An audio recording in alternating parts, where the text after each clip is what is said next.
안녕하세요. 김광삼의 찐콕TV 김광삼 변호사입니다. 윤석열 대통령하고 명태균 씨가 통화한 육성 녹음이 처음으로 공개됐어요.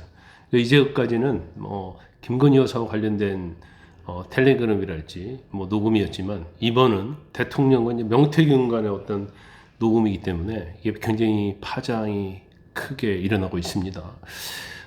통화가 이루어진 시기는 2022년 5월 9일이라고 그래요. 윤 대통령이 대통령으로 취임한 게 2022년 5월 10일이니까 하루 전날이라고 볼 수 있겠어요. 그런데 이 5월 9일 날 통화한 내용을 한 달 뒤쯤에서 6월 15일 날 명태균이 이제 자신의 지인에게 이걸 들려준 거예요. 근데 아마 그 지인이 녹취를 한 것 같습니다. 그러니까 명태균이 핸드폰에 대통령과 통화한 내용을 들려주니까 그걸 몰래 녹음했던, 아니면 허락을 받고 녹음했던 그 내용을 녹음한 것 같아요. 그래서 소리가 좀 시끄럽고 차 안에서 아마 녹음한 내용이 아닌가 싶은데, 그 내용은 제가 저희 찐코TV 쇼츠에 올려놨습니다. 음질은 별로 좋지 않은데 이런 내용이에요. 한번 들어보시죠. 김영선이 경선한테도 열심히 뛰었으니까 너는 김영선이 좀 해줘라 그랬는데 거기가 말이 많네. 당해서 진짜 평생을 잊지 않겠습니다. 고맙습니다. 예. 그 분량은 17초밖에 좀 짧은 내용이에요. 그러니까 아마 긴 내용인데 굉장히 편집하지 않았나 싶고요. 그리고 통화 녹음 시기가 제가 아까 말씀드렸죠. 5월 9일. 그러니까 이때는 또 2022년에 재보궐선거를 앞둔 그런 시점이거든요. 그래서 김영선 전 의원에 대한 공천, 이거 관련된 녹취가 거의 틀림이 없지 않나 그런 생각이 듭니다. 그런데 이 내용 자체가 윤 대통령이 공천에 개입했고 이제 헌정 질서를 흔드는 그런 물증이라고 이제 민주당에서는 주장을 하고 있잖아요. 그런데 사실 설사 개입을 했다 하더라도 대통령이 5월 10일 날 취임했기 때문에 그 전에는 이제 개인의 자격이거든요. 그래서 이게 이제 공천 개입이라고 볼 수 있느냐, 그런 또 법적인 이제 논란은 좀 있을 것 같습니다. 그런데 이제 민주당에서 말하는 것이 이러한 불법이 김 여사에 의한 것이 수두룩하다. 근데 이것이 이제 윤 대통령과 관계가 있다, 이렇게 주장을 하고 있어요. 그래서 아마도 이 내용이 정말 사실이냐 아니냐, 대통령실에서는 또 부인을 할 수 있죠. 윤상현 의원 같은 경우에는 자기가 그 당시 공관위원장을 했는데 단지 립서비스 차원에서 한 것이다, 이렇게 얘기를 하고 있어요.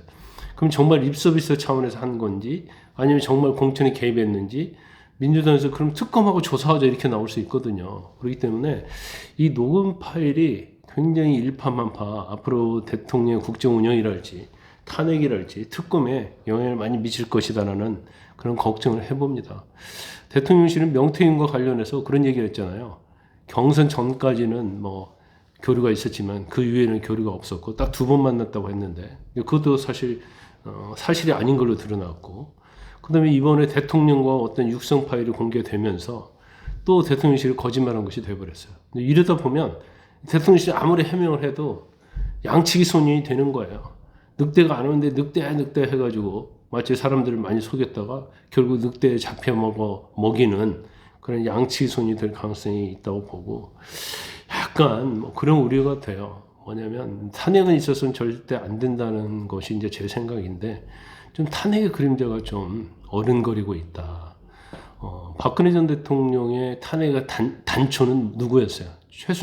최성원 씨였잖아요. 근데 잘못하면 이게 이제 명태균 씨가 탄핵의 단초가 될 수가 있다. 그래서 굉장히 이 육성 파일은 심각하다 볼 수 있고, 더군다나 이런 육성 파일이 계속 공개되고, 또 민주당에서는 수두룩하다고 얘기하고 있거든요. 그럼 이게 공개됐을 때 어떤 파장이 어떨 것이냐, 이런 문제가 좀 있는 것 같아요. 그런데 우리가 생각해 볼 때 왜 파일, 윤 대통령이나 김건희 여사와 관련된 불리한 이런 것들이 자꾸 공개가 될까? 그것은 대통령의 민심을 얻지 못하고 대통령으로서 역할을 못하고 어떤 권력 자체를 행사할 수 없는 상황이라는 그런 인식을 많은 사람들이 하고 있는 거예요.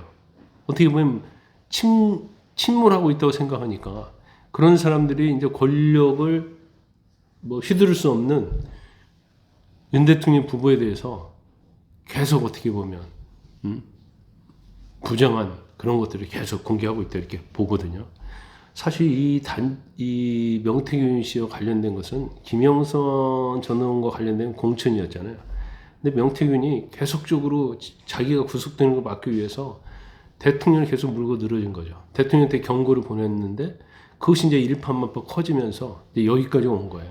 그러니까 자기 구속을 방어해달라고 대통령을 물고 늘어졌는데 이제 대통령이 명태균을 보호할 수 없는 상황이 돼버린 거고 오히려 명태균과 대통령이 같이 수렁에 빠지는 그런 상황이 되었다고 이렇게 봅니다. 그런데 참 안타깝죠. 일단 김건희 여사 리스크와 관련해서 대통령에게 얘기했지만 대통령은 거부했잖아요. 또 친윤들도 인적 쇄신이 필요하다고 그랬어요. 그런데 윤 대통령은 나는 그런 행위는 하지 않는다. 잘못이 있으면 증거를 가지고 그 사람에 대해서는 쇄신을 할 수 있지만 어떤 정치 목적으로 인적 쇄신을 하지 않는다는 참 답답한 얘기를 했어요. 그런데 이제는 뭐 그런 거마저도 대통령이 아무리 해도 그게 국민에게 어떤 설득이 된다거나 그렇게 어려운 상황이 됐다. 무엇보다도 제일 난감한 사람은 이제 한동훈 대표다 이렇게 볼 수 있어요. 이제까지 어떤 대통령의 리스크는 김건희 여사에 대한 리스크였거든요. 그래서 대통령에게 김건희 여사 리스크를 정리하라고 그랬는데 이 김건희 여사 리스크에서 플러스 알파 대통령 리스크가 돼버린 거야. 그러면 이걸 누가 이 리스크를 정리할 수 있겠어요?